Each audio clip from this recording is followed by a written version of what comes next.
जय माता दी दोस्तों। उम्मीद है आप सभी स्वस्थ होंगे। आज मैं आपके लिए एक ऐसी कहानी लेकर आई हूँ जिसकी एंड आपके दिल को छू लेगी। इस कहानी को आप अंत तक जरूर सुनना।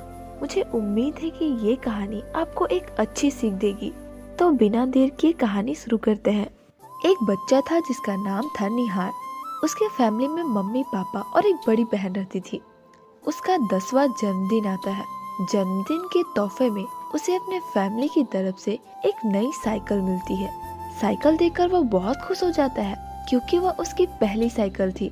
वह साइकिल लेकर भागा भागा अपने दोस्तों के पास जाता है यह बताने कि उसे तोहफे में एक नई साइकिल मिली है। साइकिल देखकर उसके सारे दोस्त खुश हो जाते हैं और उसकी खूब तारीफ करते हैं। कहते हैं, अरे वाह, कितनी अच्छी साइकिल है, कितना सुंदर रंग है इसका, इसे चलाने में तो बहुत मजा आएगा।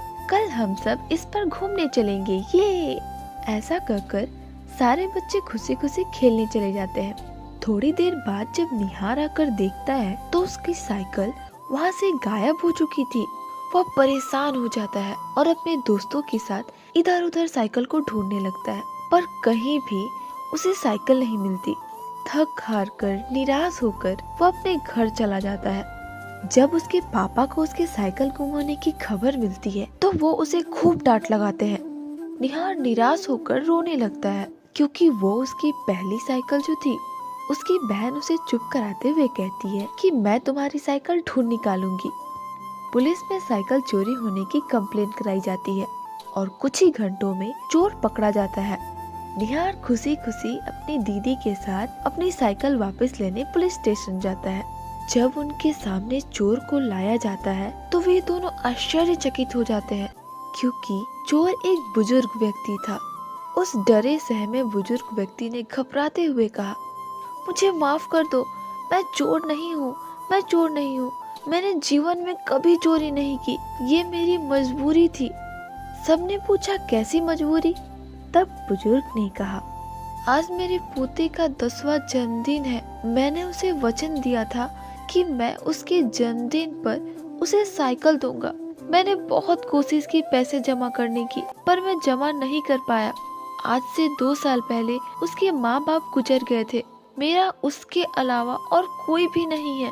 मेरे वृद्धा पेंशन से हमारा गुजारा किसी तरह भी हो जाता है। मैं धर्म संकट में था, मैं क्या करता? मैं जब पार्क से गुजर रहा था तो मैंने एक नई साइकिल देखी। उस साइकिल में मुझे मेरे पोते की खुशी दिखाई दी और मैंने वो साइकिल उठा ली। मैंने चोरी कर ली। सच कह रहा हूँ, आज से पहले मैंने कभी चोरी नहीं की। मैं चोर नहीं हूँ। जब मैंने अपने पोते को साइकिल दी ना तो वो बहुत खुश था। उसकी खुशी में ही मेरी खुशी थी। मैंने गलती की, मुझे माफ कर दो। ऐसा कहकर बुजुर्ग आदमी रोने लगा। यह सब सुनकर वहाँ मौजूद सभी लोग भावुक हो गए। निहार ने कहा, कोई बात नहीं दादाजी, हम आपसे नाराज नहीं हैं। थोड़ी देर बाद उस बुजुर्ग व्यक्ति की हालत पर तरस खाकर उसे जेल से रिहा कर दिया जाता है। जब बुजुर्ग व्यक्ति घर पहुंचता है तो अपने पोते के लिए खीर बनाकर लाठियों के सहारे भागा भागा उसके पास आता है और कहता है, पार्थ बेटा, मैंने तेरे लिए खीर बनाई है। आज तेरा जन्मदिन है ना, खा ले बेटा। बेटा मुझे माफ करना, मैं तेरे लिए साइकिल नहीं ला पाया। बच्चे ने कहा, दादाजी आप बहुत अच्छे हैं, आपने मेरे लिए साइकिल चुराई। आप दुनिया के सबसे अच्छे दादाजी हैं। ऐसा कहकर दोनों एक दूसरे के गले लगकर फूट फूट कर रोने लगते हैं। तभी दरवाजे पर किसी की दस्तक हुई। दादाजी ने दरवाजा खोला तो देखा कि ये तो निहार और उसकी बहन है। उनके हाथ में केक और कुछ तोहफे थे।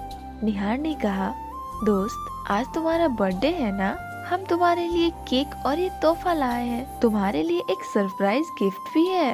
तो चलो केक काटते हैं।